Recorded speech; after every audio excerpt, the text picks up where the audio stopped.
রোজকার মতো চলে এসেছি আজকে আবার একটা নতুন রেসিপি নিয়ে। আজকের রেসিপি বান মাছের কালিয়া রেসিপি।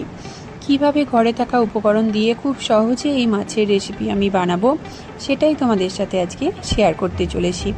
তো hello everyone, welcome back to my channel Mithun Mampi ব্লগে তোমাদের সকলকে ওয়েলকাম। কেমন আছো তোমরা সবাই? আশা করি তোমরা সবাই ভালো আছো। যে যেখান থেকে ভিডিওটা দেখছো বড়দের প্রণাম, ছোটদের ভালোবাসা দিয়ে ভিডিওটা আমি শুরু করছি। সবাইকে ভিডিওটা স্কিপ না করে পুরোটা দেখার রিকোয়েস্ট রইল। আর যদি তুমি আমার চ্যানেলের নতুন বন্ধু হও, চ্যানেলটা সাবস্ক্রাইব করে পাশে থাকা বেল আইকনটা ক্লিক করে দিও, যাতে আমি কোনো ভিডিও আপডেট দিলে নোটিফিকেশন সবার প্রথম তুমি পাও। তো ভিডিওটা ভালো লাগলে লাইক কমেন্ট শেয়ার করে দিও, আর আমার পাশে থেকেও ভালোবাসা দিও। তোমাদের ভালোবাসা ছাড়া কোনো কিছুই সম্ভব নয়। তো চলো ভিডিওর মূল পর্বে চলে যাব।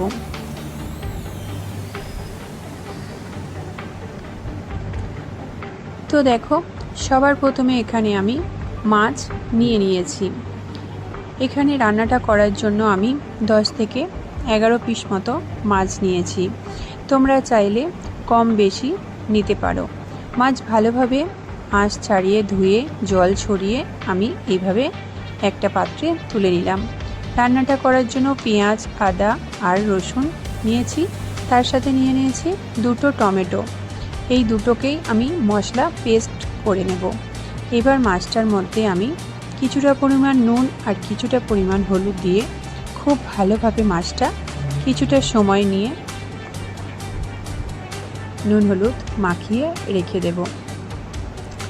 তো দেখো, মাছের নুন হলুদ মাখানো হয়ে গেছে। এদিকে আমি একটা তাওয়া নিয়েছি। এই তাওয়ার মধ্যে বেশ কিছুটা তেল আমি গরম হতে দেব। তেলটা ভালোভাবে গরম হয়ে এলে তেলটা আমি চারপাশটায় ভালোভাবে এদিক ওদিক করে তাওয়াটা ঘুরিয়ে তেলটা ভালোভাবে মিশিয়ে নেব, যাতে সব কটা মাছ আমার একসাথে ভাজা হয়ে যায়। এবার একে একে আমি সব মাছ কোটাকে দিয়ে দেব। এই মাছটা যখন তেলের মধ্যে দেওয়া হবে, একটু মাছটা ফটফট করে ফুটবে, তো একটু দূর থেকে সাবধানে এটা ভাজতে হবে। তো দেখো, মাছের একটা পিঠ আমার ভাজা হয়ে গেছে। মাছটা আমি উল্টে আর একটা পিঠ ভাজতে দেব। এই মাছটা ভাজতে খুব বেশি একটা তেল লাগে না, তেল কম দিয়েই মাছটা ভাজা হয়ে যায়। তো দেখো, আর একটা পিঠ আমি উল্টে নিলাম। খুব সুন্দর করে আমার মাছ ভাজা হয়ে গেছে। তো সব মাছ কোটা আমি একটা পাত্রের মধ্যে তুলে নেব।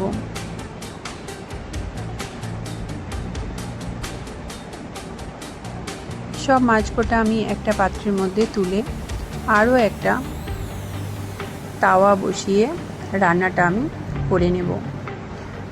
দেখো, রান্নাটার জন্য আমি এখানে এরকম একটা প্যান ব্যবহার করেছি।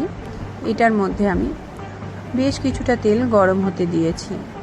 তেলের মধ্যে ফোড়ন হিসেবে আমি নিয়েছি 2টো তেজপাতা, তার সাথে নিয়েছি আস্ত জিরে, তার সাথে নিয়েছি একটা দারচিনি টুকরো টুকরো করে ভেঙে নিয়েছি, 2টো এলাচ আমি ফাটিয়ে নিয়েছি।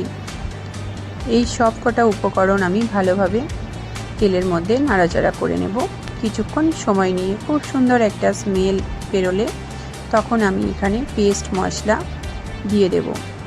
পেস্ট মশলা হিসেবে আমি পেঁয়াজ, আদা, রসুনটাকে একসাথে পেস্ট করে নিয়েছি, 2 চামচ দিয়ে নিয়েছি।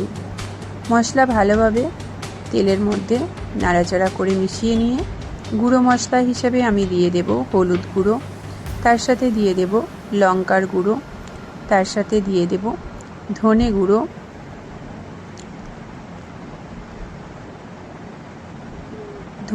দিয়ে দেব, তার সাথে দিয়ে দেব স্বাদ মতো লবণ, তার সাথে দিয়ে দেব সামান্য একটু চিনি। এবার এই সব মশলা আমি ভালোভাবে নাড়াচাড়া করে কষিয়ে নেব। মশলার গা থেকে যতক্ষণ না তেল ছাড়বে ততক্ষণ আমি মশলা কষিয়ে নেব। দেখো মশলার গা থেকে তেল ছেড়ে দিয়েছে প্রায়।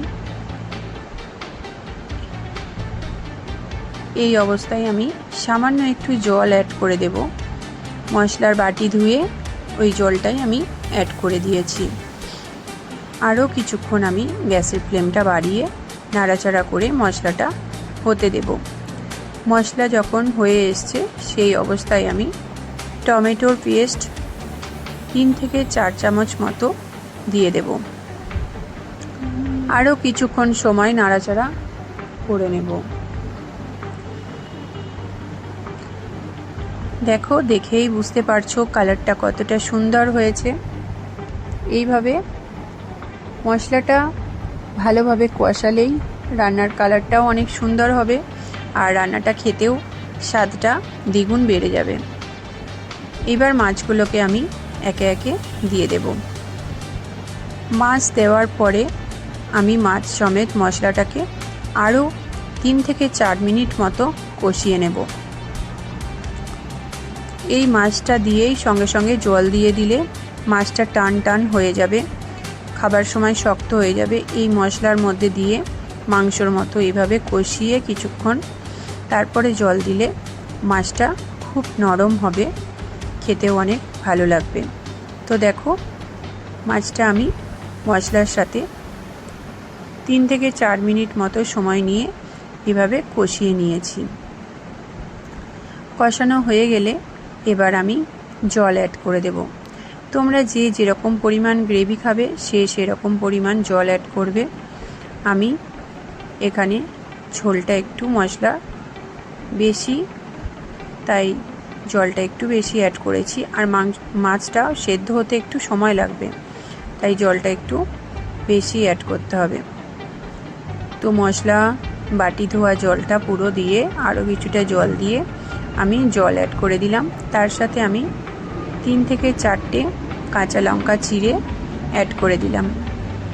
এইবার একটা পাত্র নিয়ে আমি ঢাকা দিয়ে রান্নাটা হতে আমি 5 থেকে 10 মিনিট মতো সময় নিয়ে আমি এই রান্নাটা করেছি। 5 থেকে 10 মিনিট পর ফিরে এসেছি। দেখো, রান্নাটা রেডি হয়ে গেছে। তোমাদেরকে একটা বলে সার্ভ করে দেখাই। তো দেখো, তোমাদেরকে একটা বোলের মধ্যে সার্ভ করে দেখাচ্ছি। রান্নাটা কত সুন্দর দেখতে হয়েছে, খেতেও খুব মজার। তো এই ছিল আমার আজকের রেসিপি। আমার আজকের রেসিপি তোমাদের কেমন লেগেছে অবশ্যই কমেন্ট বক্সে জানাবে। ভিডিওটা ভালো লাগলে একটা লাইক, কমেন্ট, শেয়ার করে দিও। তুমি যদি আমার চ্যানেলের নতুন বন্ধু হও, চ্যানেলটা সাবস্ক্রাইব করে দেওয়ার রিকোয়েস্ট রইল।